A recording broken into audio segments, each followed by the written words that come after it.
Pindahkan makam berusia 13 tahun, penggali kubur syok. Lihat wajah jenazahnya. Ternyata dia...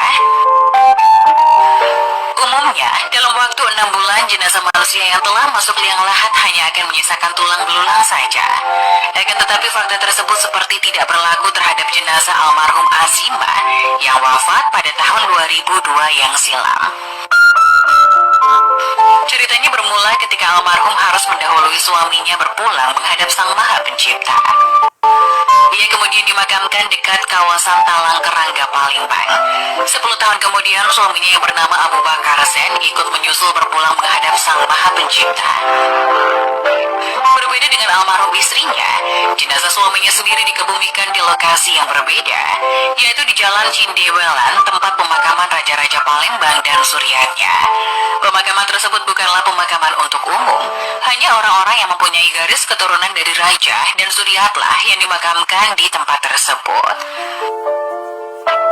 Karena jarak yang cukup jauh, akhirnya keluarga almarhum memutuskan untuk memindahkan makam Azima tepat di sebelah makam suaminya. Keluarga kemudian meminta pertolongan penggali liang kubur untuk membantu memindahkan makam Azima.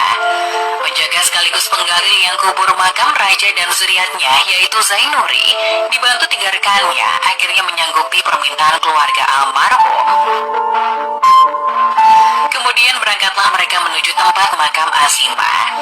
Zainuri bersama rekannya yang disaksikan keluarga almarhum perlahan-lahan mulai menggali liang kubur Azima. Kejadian tahun 2015 lalu, waktu itu saat pertama kali saya mengayunkan cangkul, memang sudah terasa ada yang berbeda. Makam kuburan itu mengeluarkan bau yang wangi padahal tidak ada bunga, kata Zainuri.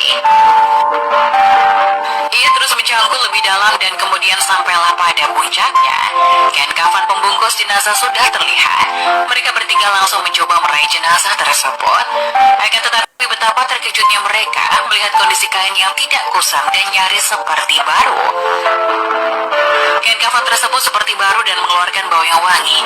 Jelasnya, tibalah saat dimana jenazah akan dikeluarkan dari liang lahat. Betapa terkejutnya Zainuri setelah ia dan rekannya mulai merangkul jenazah. Ia merasakan sama sekali tidak menyentuh tulang seperti biasanya. Saat itu kami merasakan sedang menggotong manusia yang masih hidup. Tubuhnya masih utuh dan tidak mengeluarkan bau, terangnya. Kemudian sepintas ia melihat bagian dari wajah almarhum Azima sambil mengucapkan kalimat pujian kepada Allah Subhanahu wa Ta'ala. Ia mulai merasa kebingungan. Subhanallah, kondisi wajahnya juga masih utuh. Ia seperti orang yang hanya sedang tidur saja. Sama sekali tidak tampak kalau almarhum sudah meninggal 15 tahun silam, ungkapnya. Dengan terus memuji kebesaran Allah, ia dan kedua rekannya akhirnya mengeluarkan jenazah dari liang kubur. Itu adalah pengalaman pertama saya selama 14 tahun menjadi penjaga dan penggali liang kubur, jelasnya.